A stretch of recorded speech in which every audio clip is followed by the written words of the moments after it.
پھر عدلیہ کی آزادی پر کون سا راستہ لینا ہے،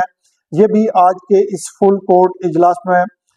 طے کیا جائے گا۔ آئینی بینچ، آئینی معاملات اور پھر آئینی ترامیم، یہ تمام معاملات بھی سپریم کورٹ کے سامنے ہیں۔ آپ کو پتہ ہے کہ آئینی ترامیم جو حکومت نے کی ہیں ان کو چیلنج کیا جا چکا ہے، اس پر بہت سارے لوگ جو ہے نا وہ درخواستیں لے کر سپریم کورٹ پہنچ چکے ہیں، اور وہ ان آئینی ترامیم پر جو نا اپنے اعتراضات اٹھا رہے ہیں۔ اب ان آئینی ترامیم پر جو ہونے والے اعتراضات ہیں یا ان کو چیلنج کیا گیا ہے، یہ آئینی بینچ سنے گا۔ اس پر پھر سپریم کورٹ کے باقی ججز، خاص طور پہ چیف جسٹس جو ہے وہ کوئی اپنا اثر و رسوخ استعمال کر سکیں گے، وہ اس کو جو فیصلہ ہوگا آئینی بینچ کا اس کو ٹرن اراؤنڈ کر سکیں گے یا نہیں۔ لیکن آئینی ترامیم میں تو یہ موجود ہے کہ جو فیصلہ آئینی بینچ کرے گا اس کو کہیں پر چیلنج نہیں کیا جا سکے گا۔ اچھا جی، عدلیہ کی بڑی صفائی اور بڑی تطہیر میں نے شروع میں آپ کو بتایا تھا۔ اس حوالے سے آپ کو پتہ ہے نہ صرف آج کا فل کورٹ اجلاس جو ہے سپریم کورٹ کا وہ ہو رہا ہے، بلکہ اس کے بعد جو ہے 8 نومبر کو سپریم جوڈیشل کونسل کا اجلاس بھی ہے، اور پھر 7 نومبر کو انسداد دہشت گردی عدالت کے انتظامی جج صاحبان کا اجلاس بھی ہونا ہے، جس کی صدارت کریں گے chief justice of Pakistan justice Yahya Afridi صاحب۔ پہلے اسی پر بات کر لیتے ہیں۔ انسداد دہشت گردی عدالتوں کے انتظامی جج صاحبان، ان کو چیف جسٹس آف پاکستان نے کیوں بلایا ہے؟ اس میں کوئی زیادہ اچنبے کی بات نہیں ہے یا زیادہ کوئی سائنس نہیں ہے، راکٹ سائنس نہیں ہے۔ آپ کو پتہ ہے کہ انسداد دہشت گردی کی عدالتوں میں اس وقت جو کیسز پڑے ہوئے ہیں، زیر التوا پڑے ہوئے ہیں، ان میں سب سے زیادہ تعداد ان کیسز کی ہے جو پاکستان تحریک انصاف کے ورکروں یا اس کی کچھ مقامی لیڈرشپ جو ہے ان کے ساتھ وابستہ ہیں یہ کیسز۔ تو ایک تو یہ ہے کہ انسداد دہشت گردی عدالتوں کے انتظامی جج صاحبان کو جو ہے نا امکان یہ ہے کہ چیف جسٹس صاحب جو ہے نا وہ ایک پالیسی دیں گے، ان کو بتائیں گے کہ آپ نے کس طرح یہ جو کیسز آپ کے سامنے انسداد دہشت گردی کے، ان کو کیسے اپنے جو نا وہ کرنا ہے، ان کی سماعت کیسے کرنی ہے، ان سے کیسے نپٹنا ہے، اور آئین کے ساتھ ہونا ہے، یا جیسا پہلے میں آپ کو بتا چکا ہوں کہ شخصیات کے تابع رہ کے آپ نے کام کرنا ہے۔ یہ ایک پالیسی ہوگی جو چیف جسٹس صاحب جو ہے انسداد دہشت گردی کی عدالتوں کو دیں گے، اور اس کے نتیجے میں پھر انسداد دہشت گردی کی عدالتوں میں جو کیسز زیر التوا پڑے ہوئے ہیں ان کی امید یہ ہے کہ جب یہ پالیسی دے دی جائے گی دہشت گردی کی عدالتوں کو، انسداد دہشت گردی کی عدالتوں کو، اس کے بعد پھر جو ہے نا ان کیسز کی سماعت جو ہے نا وہ کچھ تیز ہوگی۔ اچھا، اس کے علاوہ آپ کو پتہ ہے کہ 8 نومبر کو میں نے آپ کو بتایا کہ سپریم جوڈیشل کونسل کا اجلاس بھی بلا رکھا ہے چیف جسٹس یحییٰ آفریدی صاحب نے۔ اب اس میں سب سے بڑا معاملہ جو ہے وہ الیکشن کمیشن کا ہے۔ آپ کو پتہ ہے الیکشن کمیشن اور چیف الیکشن کمشنر کے خلاف جو نا بہت سارے لوگوں نے درخواستیں دے رکھی ہیں سپریم جوڈیشل کونسل کو۔ اس میں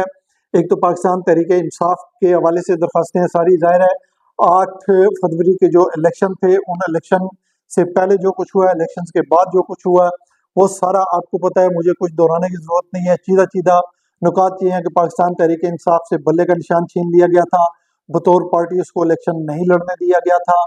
پھر جب الیکشن ہو گئے تو ان کے نتائج کو تسلیم کیا گیا، ان کے نتائج کو تبدیل کیا گیا مبینہ طور پر۔ یہ تمام معاملات جو ہے نا یہ بھی سپریم جوڈیشل کونسل کے سامنے ہیں۔ اب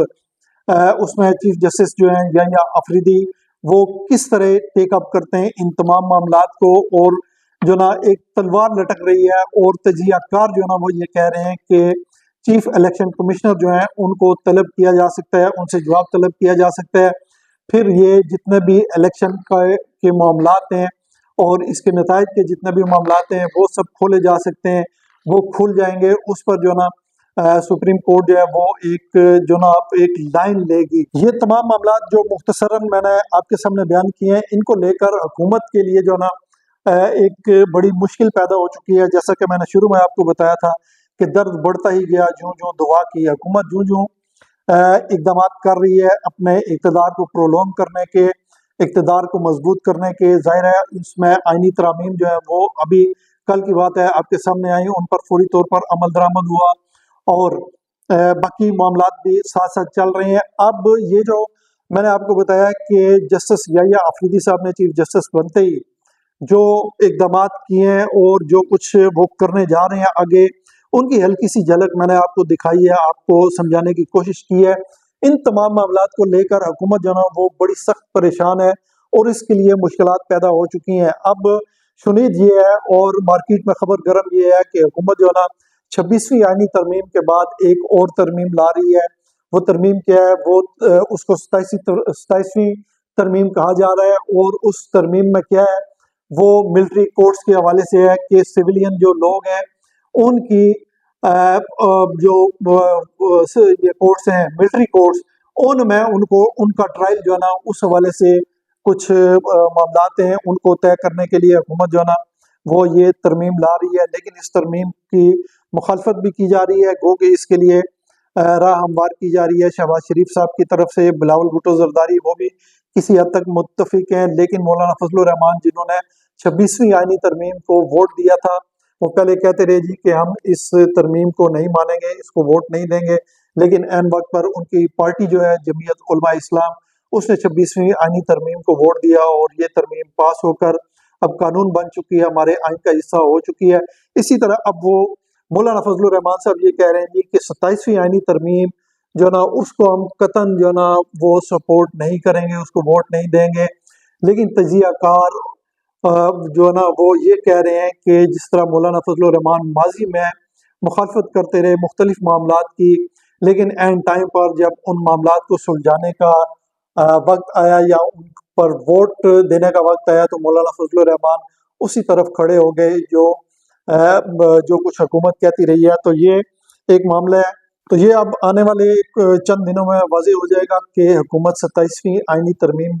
لا رہی ہے یا نہیں لا رہی۔ اگر لا رہی ہے تو اس میں کیا کچھ ہے، ملٹری کورٹس کے حوالے سے جو کچھ کہا جا رہا ہے، مارکیٹ میں جو خبریں گرم ہیں وہ سچ ہیں جھوٹ ہیں، یہ سب واضح ہو جائے گا۔ پھر اس کے ساتھ یہ بھی واضح ہو جائے گا کہ مولانا فضل الرحمان جو ہے نا وہ کیا لائن اختیار کرتے ہیں۔ تو ابھی سر دست جیسا کہ میں نے آپ کو بتایا، سپریم کورٹ کے